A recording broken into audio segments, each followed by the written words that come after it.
Bienvenue dans notre cuisine. Aujourd'hui, je vais cuisiner non pas une recette occidentale ou française, mais une recette taïwanaise, une recette locale que vous connaissez mieux que moi. Je vais essayer de refaire la fameuse soupe Swan Latang. Je vous montre ma façon et ensuite vous me direz ce que vous en pensez.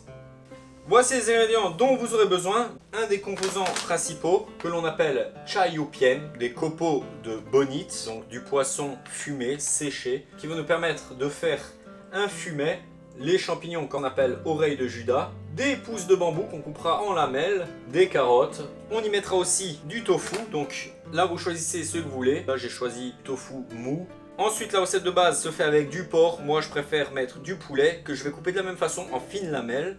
2 œufs, un des éléments principaux, le poivre blanc, très important pour que ce soit bien relevé, hein. De la fécule pour donner la fameuse texture à la soupe, Shaoxing Jiao, de l'huile de sésame, de la sauce soja, là j'ai 3 différents types, je vais mettre un peu de chaque, du vinaigre, hein, ce qui donne le côté aigre à notre soupe. Chacun peut s'en servir de manière individuelle, le mettre dans son bol, vous choisissez, de la coriandre, de l'oignon vert. On va prendre une casserole, on va y mettre de l'eau.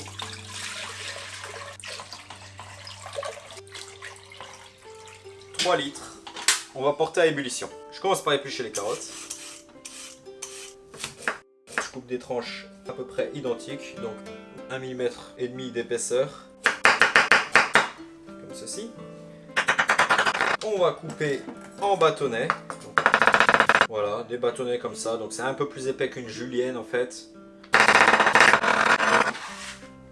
On va s'occuper du bambou.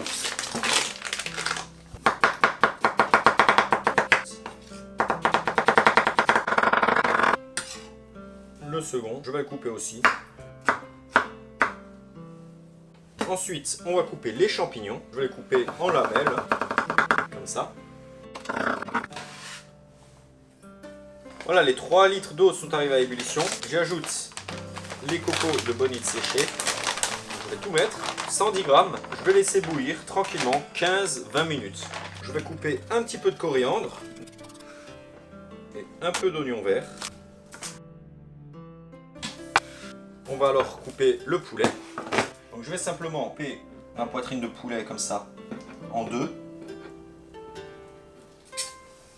Je vais couper des lamelles comme ceci.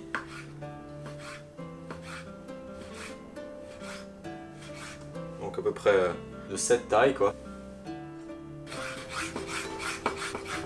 Là si c'est un peu trop épais, je peux encore recouper. Voilà, pour avoir à peu près la même épaisseur, hein. Pour information, j'ai 300 grammes. Et là, on va le préparer. Du Shaoxing Jiao, je vais en mettre une cuillère à soupe. Une cuillère à soupe de sauce soja. Du poivre blanc, donc une cuillère à café. Et je vais y ajouter aussi un petit peu de fécule. Je vais mélanger le tout. Voilà, je vais couvrir ça et je vais le conserver au frigo en attendant qu'on en ait besoin. Dernier élément à couper, le tofu. Je vais retirer l'eau qui est dedans.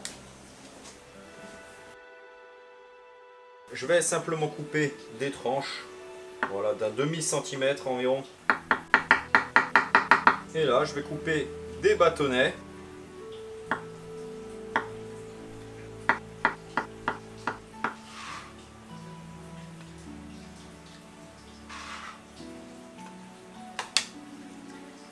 Dans une casserole, on va mettre un petit peu d'huile. L'huile est chaude, je mets les carottes. Voilà, je vais remuer comme ceci.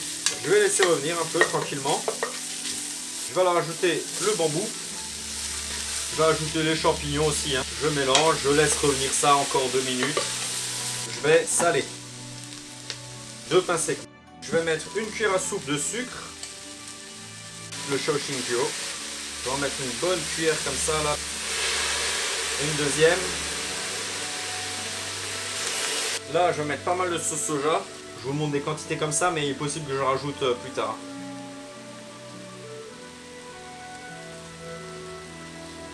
On va pouvoir récupérer notre fumet. On va l'ajouter en le passant. Donc là, je peux clairement dire que la soupe est trop claire. Il faudrait rajouter la sauce soja. Le poivre blanc à bonne dose. Là, j'ai une bonne cuillère à soupe. Et ben, j'en rajoute une.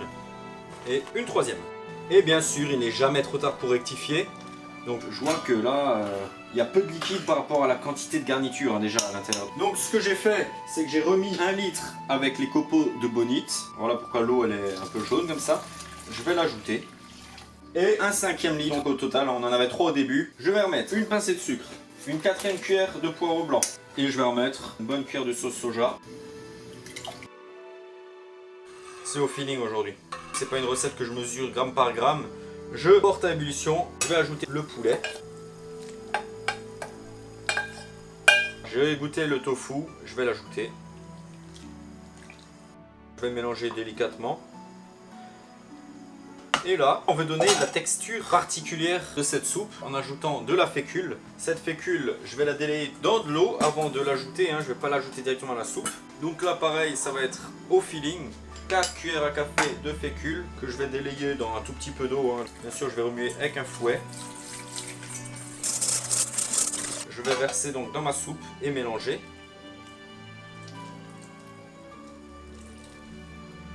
Il faut attendre l'ébullition pour voir l'épaississement, pour voir l'effet de la fécule. Là, on a quelque chose qui commence à être plus épais. Il reste une dernière étape. On va ajouter les œufs. On le remue, on le fouette très rapidement. Voilà, tout simplement. Et on l'ajoute à la soupe. Et là, notre soupe est quasiment complète. Donc il ne faut pas laisser trop bouillir maintenant. Je peux éventuellement laisser mijoter tranquillement comme ça. 2 minutes. Et on passe au dressage. Et on passe à table. Voilà, notre soupe est désormais prête. Vous pouvez goûter à ce stade-là et rectifier. En tout cas, vous pouvez constater qu'elle est bien généreusement garnie. Vous voyez, là, ça va être nourrissant. Là, je vous avoue qu'après la soupe, à mon avis, le repas est terminé, quoi. On prend les derniers ingrédients. Coriandre, oignon vert, l'huile de sésame, le vinaigre. Vous mettez le vinaigre que vous voulez. Je vais utiliser celui-ci. Je vais en mettre une cuillère à soupe. Et là, on verse donc la soupe sur le vinaigre. Voilà. On peut ajouter, selon nos goûts, un petit trait d'huile de sésame. Comme ça. Un peu de coriandre. Un peu d'oignon vert. Et le tour est joué. C'est pas compliqué. Ça sent très très très bon. Et à mon avis, ça va être un régal. Excellente. Elle est vraiment excellente. Elle est bien relevée. Ça pique un peu, là ça pique. C'est magnifique, c'est ce qu'on veut. Il n'y a pas de glutamate ou d'additif d'exhausteur de bouche chimique. Donc voilà, c'est ça l'avantage de cuisiner à la maison. C'est qu'on sait ce qu'il y a dedans. Et c'est frais, et c'est à notre goût, et c'est magnifique. Et voilà les amis, j'espère que cette recette vous plaira. Vu que ce n'est pas une recette occidentale cette fois-ci, mais une recette bien locale, je compte sur vous pour me dire dans les commentaires ce que vous en pensez, si je peux améliorer quelque chose, si je peux changer quelque chose. Je vous suggère quand même de la refaire d'abord chez vous, de la goûter, parce que moi je trouve qu'elle est excellente. Elle arrache, elle est bien épicée, elle est excellente. Moi franchement là je suis fan. Là je suis fan, je suis satisfait du résultat. Merci en tout cas de m'avoir suivi jusqu'à là. Je vous retrouve bientôt pour une nouvelle recette. Salut!